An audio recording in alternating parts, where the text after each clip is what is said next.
wasiirka cusub ee wasaaradda khayraadka biyaha ee Soomaaliland Mudane Baashe Cali Jaamac ayaa xilkii kala wareegay wasiirkii hore ee wasaaraddaasi Xuseen Axmed Cabdille. Munaasabad ballaaran oo lagu qabtay Hotel Safari ee magaalada Hargeysa ayaa waxaa ka soo qayb galay wasiir ku-xigeenkii hore ee wasaaradda warfaafinta dhaqanka iyo wacyigelinta Mudane Cabdiwaaxid Cabdiqaadir Cabdiraxmaan, haddana ah wasiir ku-xigeenka cusub ee wasaaradda shaqada iyo arrimaha bulshada. La taliyaha madaxweynaha ee arrimaha bari Fuad Aadan Cadde, taliyaha cusub ee ciidamada Maxamed Xuseen Faarax Xiirane, xildhibaano ka tirsan golayaasha guurtida iyo wakiilada, cuqaal, garaado, shaqaalaha wasaaraddaasi, mas'uuliyiin iyo marti sharaf kale oo badan. Ugu horeyntiina waxaa munaasabadaasi ka hadlay maarayaha wakaaladda biyaha ee Hargeysa Ibraahim Siyaad, xildhibaan Cabdiqaadir Indho, xildhibaan Cabdiraxmaan Talyanle, wasiir ku-xigeenkii hore ee wasaaradda arrimaha gudaha Mudane Cismaan Garasoofe, la taliyaha madaxweynaha ee gobolada bari Mudane Fuad Aadan Cadde oo goobtaasi hadal kooban ka jeediyay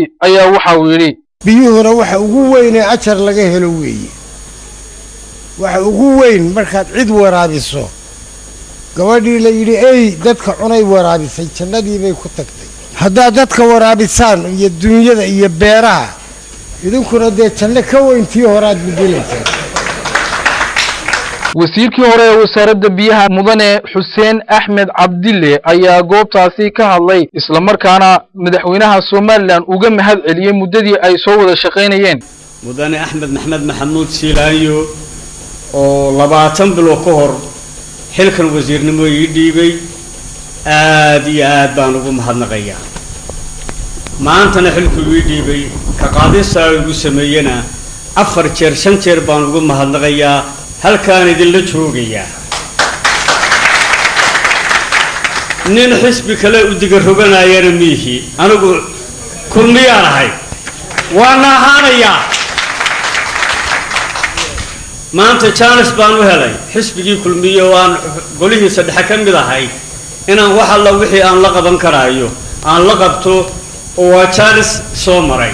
wasiirka cusub ee wasaaradda biyaha Baashe Cali Jaamac ayaa madashaasi hadal ka jeediyay, waxaana ugu dambeyntii mas'uuliyiinta xilalkii u kala wareejiyay wasiiru dawlaha nabadeynta iyo arrimaha bari Mudane Cali Sandulle. wasaaraddan 97kii baa ugu dambeysay, waa waqti dheer.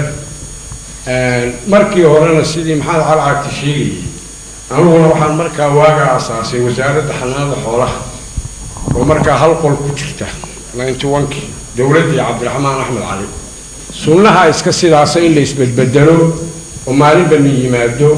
wasiirka wixii uu qabtay isagoo meel yar leela wasaaraddii oo la kala qaybiyay la kulmay, wuxuu qabtay dawaatii la sheegay. dee annaguna qarin mayno, annagaa wax walba qabanay odhan mayno. hadda wixii baybka ugu soo jiray xitaa waa u sheegi doonaa dadka.